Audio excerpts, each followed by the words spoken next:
ئایا مامۆستا قەت زیندانی کراوە لەسەر قەڵەمەکەی؟ هذا هم شوێنێکەیە بەڵێ هذا پێ زمانی لێداوم شۆ بۆ هاتون منیان بردو حەز ناکەم باسیکەم ڕۆی ئێستا زۆر پەشی لێ خۆتە دو سێ سەعات سال 96 بووە بڵام ئیتر دو سێ سەعات لە ژوورێک زیندانم و کابراکەم لەگەڵ بریندار بە وجێدا بوو لەو کاتێک چییە مەسەلە نابا وەڵا دوایە کە هاتون یەک هات بە فانوس ئەوانە هاتن تاریک بوو سەرم علاقەم نییە من کابراەکەم لەناو کولتوری کوردی ئیش دەکەم نەکردە کابراایشی باشم تو بوو کاک ئەوە واحد خۆشناو واحد خۆشناو بۆ ئەفریقەوە بەم لە ژیانمە ڕەحمەتی لێ هات گوتی ئەتوو کوڕی ئەحمەد سەبازی گوتە کوڕی گوتی ئەمە هەلادا هاتی لە دوکانەوە ڕەخت و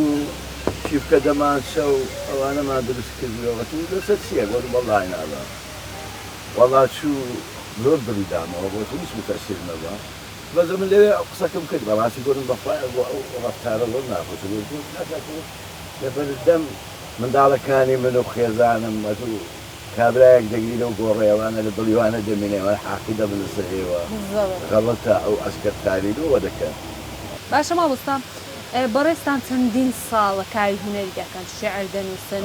کتێب دەنووسن بۆچی تا ئێستا هیچ پۆستێکتان وەرنەگرتووە؟ من بە خۆسم ئەمن بە خۆ خەرێژی کودەی ئیدارە اقتصادی بەغدامەکە تەعیین بووم خۆ ئێمالم یانێ وەڵزان پۆستیشیان پێداوە بەڵام خۆت ڕاتت کردوێتەوە کە تەعیین بووم پێتر ئەمە هەر ئێمالم ئێستا خەڵک ئەوە لەگەر من ئەوەشم لە ئیلایەتەوە ئێستا گەر خبێ ئەسکەری بیرا بە کاتی خۆی دەبیناوە پێتوانەوە توش ئەسکەری بوون سەبات بکەم دەگۆڕا یعنی ئێستا چەندە لە خوای بە زیاد چەند زیاد بووە پۆست وەڵاهی کاتی خۆی داوا لێکردم برادرانی خۆمانە دیبەکان بۆ خەبیر و نازان وەڵاهی تاقەتی حەز لەو شتانە نییە هەر بە مدیر ئەقدەمەکە تەقاعد بووم ئەمە کێشەکە ئەوەیە منداڵێەوەدا ئەوەی ینی پەروە دەکرایمە خانەوادەیەک دایمە هەمان بووە لەخوای بە زیادی بابم مەلار بووە ماتادی کەس نەبووینەوە هەر ژیایمە و پارە ئەوانە ئەوە نەبوویمە زۆر لە ژیانە ئێستاش هەروەمە یعنی ئەوەی هەمە بەسەر سەرفی دەکەم دەی دەما منداڵەکان پڕەکانم یعنی وەزیفەش ئەوە دەکا یعنی پۆست و ئەوانە ئازادی لێ دەکەن ئەسە چەند خۆش ئێمە فریمە بۆم بە کراس و پاپۆرێک دا کۆڵ کوچە و کۆڵانەکان دەگەڕێمەوە هەولێر و شەقامەکان دەچمە باگشار کتێب دەکڕم و دەچمە پیشانگاکانم بردو برادەر دەبینم پۆست چێ واتە پۆست دەتبەستەوە لە جێیەکی بەرپرسیاری ئەوانەیە من بەرپرسیارەتیشە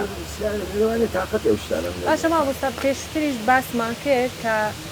شاعیری گەورە شێرکۆ بێکەس باسی بەڕێستانی کردووە بە تایبەتی دەکرێت بۆمان باس بکەیت قورئان ئەوە لە دیمانەیەک وەڵام لە دیمانەکانی خەباتە نازانم شێرێگەری کردبوو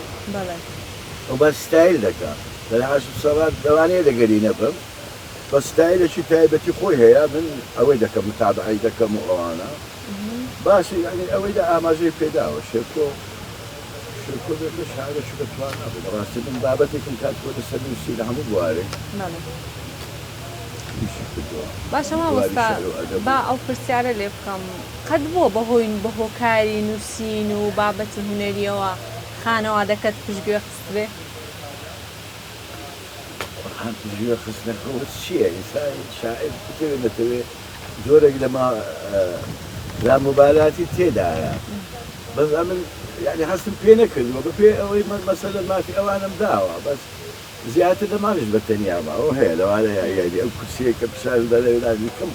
لەگەریان دەدوێم ئەگەر بێن بە خۆیان تێکەڵم بن شتێک باسکەن بتوانم بەردەوامی بدەن لەلا من خەدانە نیشتیمە یاری باسێک بکەمەوە ئەوم تێدا لەوانەیە لێرەوە گرەیەکان لەوە بوو لەوانەیە کەم تەرخەم بم کەم دوومە یعنی ئەوەی کێشێکمانەیە